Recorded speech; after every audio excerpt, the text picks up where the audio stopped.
আজ আমি আপনাদের এক অসাধারণ পত্র পাঠ করে শোনাবো। আশা করি আপনাদের সকলেরই ভীষণ ভালো লাগবে। তাহলে শুরু করি আমার আজকের পত্র পাঠ। প্রিয়তমা বিপাশা, সবার উপরে তোমাকে দিলাম আমার রক্ত তিলক অভিনন্দন। অন্নপূর্ণার মন্দিরে বিকালে ভোরের ফুল কুড়োতে গিয়ে আমি হারানো সুর খুঁজে পেলাম। প্রিয় বান্ধবী যেদিন অপরিচিত, আমরা প্রথম মন দেয়া নেয়ার অগ্নি পরীক্ষায় উত্তীর্ণ হলাম। সেদিন আমাদের নবজন্ম হলো। সুখ সারি আমাদের আলোর ঠিকানায় পৌঁছে দিল। আমাদের এতদিনের জীবন জিজ্ঞাসার রৌদ্র ছায়ায় মিলেমিশে একাকার হয়ে গেল। তারপর মন নিয়ে খেলতে খেলতে তুমি একদিন পরিণীতা হলে রাজনন্দিনীর মতো। ওগো বড় মানুষের মেয়ে, ধন্যী মেয়ে তুমি। তারপর নায়িকার ভূমিকায় অভিনয় করে অনেকের মন হরণ করলে।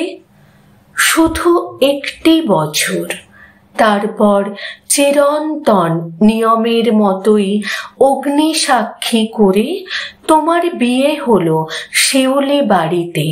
তবে এই কলঙ্কিত নায়কের সাথে নয়, আমার পুরাতন বন্ধু শ্রীকান্তর সাথে।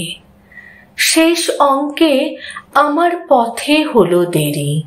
ততক্ষণে তুমি সূর্য তরুণ পেরিয়ে চলে গেছো গলি থেকে রাজপথে। সমাধান হলো সাহেব বিবি গোলাম এর বাঘবন্দি খেলা। তোমার বিরহে ওগো বধূ সুন্দরী, আমি দেবদাসের মতো সুরাপান করে অমানুষ হয়ে গেছি। শেষ হলো আমার তাসের ঘরে রাজা সাজার খেলা। মাঝে মাঝে মনে হয় সাথী হারা আমি সন্ন্যাসী রাজা হয়ে সদানন্দের মেলা চলে যাই। কাল তুমি আলেয়া হয়ে এসেছিলে ছোটে সে মুলাকাত করতে আমার এখানে পিঞ্জরে। একদিন ভাবলাম মায়া মৃগর মতো ছদ্মবেশী সেজে তোমার কাছে যাই। তোমাদের চৌরঙ্গীর আনন্দ আশ্রমে এক গোছা রাতের রজনীগন্ধা নিয়ে তোমার সেই চোখ দেখতে। কিন্তু তুমি এখন বিচারক শ্রীকান্তর স্ত্রী, তাই বড় দিদি আমায় নিষেধ করল তোমার শঙ্খবেলার উত্তরায়ণে আমার বিলম্বিত লয় মানবে না। তাই হাত বাড়ালেই বন্ধু অনেক পাওয়া যায়, কিন্তু ওরা থাকে ওধারে। বন্ধু অগ্নিশ্বরের সাথে জীবন মৃত্যু উপেক্ষা করে অ্যান্টনি ফিরিঙ্গির মতো মরুতীর্থ হিংলাজ যাবার ইচ্ছা আছে। এই ছিন্নপত্র এ আমি বন পলাশীর পদাবলী লিখছি না, শুধু তোমার আমার দুই পৃথিবীর ব্যবধানটুকু জানালাম।